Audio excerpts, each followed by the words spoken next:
বেলডাঙ্গায় এবার এনআইএ। কেন্দ্রীয় স্বরাষ্ট্র মন্ত্রকের নির্দেশ অনুসারে বেলডাঙ্গায় যে অশান্তির ঘটনা ঘটেছে তার তদন্তভার এবার এনআইএর হাতে।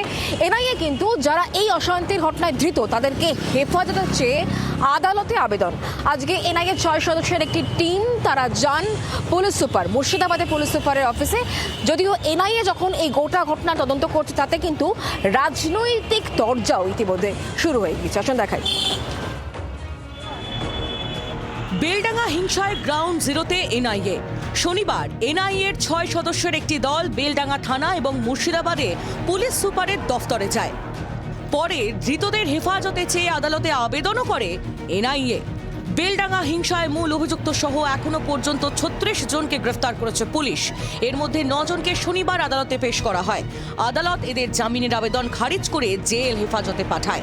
আদালতে ঢোকার পথে এক ধৃত অভিযোগ করে তিনি সেলুন থেকে বেরিয়ে বাড়ি ফিরছিলেন, সেই সময় পুলিশ তাকে তুলে নিয়ে যায়।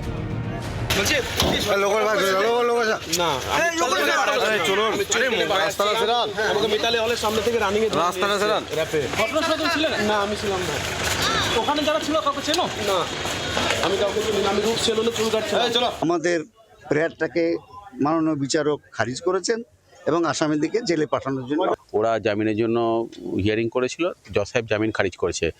এখন আমাদের এনআইএ থেকে এই মামলা তদন্তভার গ্রহণ করবে। ধৃতদের এক আইনজীবী দাবি করেন পুলিশ হামলার কোনো হাতিয়ারই এখনো পর্যন্ত উদ্ধার করতে পারেনি।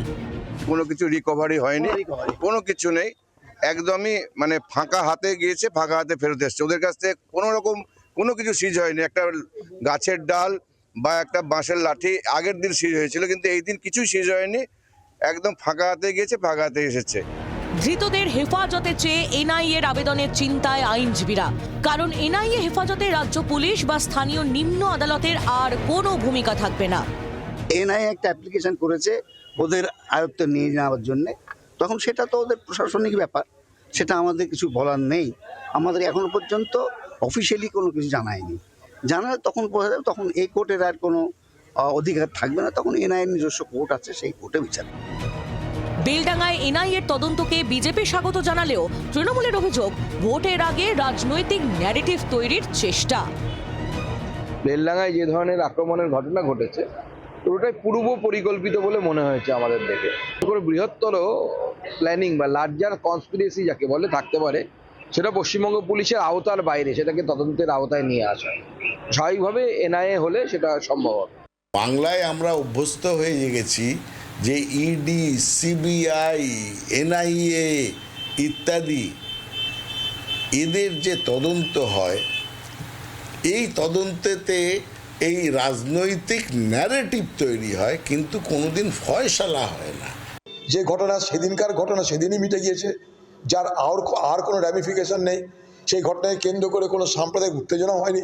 এটার সঙ্গে এনআইএ তদন্ত করার মতন কোনো কারণ বলে আমি ব্যক্তিগতভাবে মনে করি না। এটাকে তিলকে তাল করা হচ্ছে।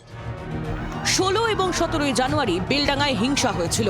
ঝাড়খণ্ডে এক পরিযায়ী শ্রমিকের অস্বাভাবিক মৃত্যুর প্রতিবাদ আচমকাই হিংসার চেহারা নেয়। খবর সংগ্রহ করতে গিয়ে আক্রান্ত হয়েছিলেন জি 24 ঘন্টার প্রতিনিধি। রাস্তায় ফেলে বেধড়ক মারধর করা হয়েছিল আমাদের সাংবাদিক ও চিত্র সাংবাদিককে। এই হিংসা কি পূর্ব পরিকল্পিত না জনরোষ? তদন্তে সেটাই খতিয়ে দেখবে এনআইএ। সোমা মাইতি ও পিয়ালি মিত্রর রিপোর্ট, জি 24 ঘন্টা। বাংলার আওয়াজ, বাঙালির আবেগ, জি 24 ঘন্টা।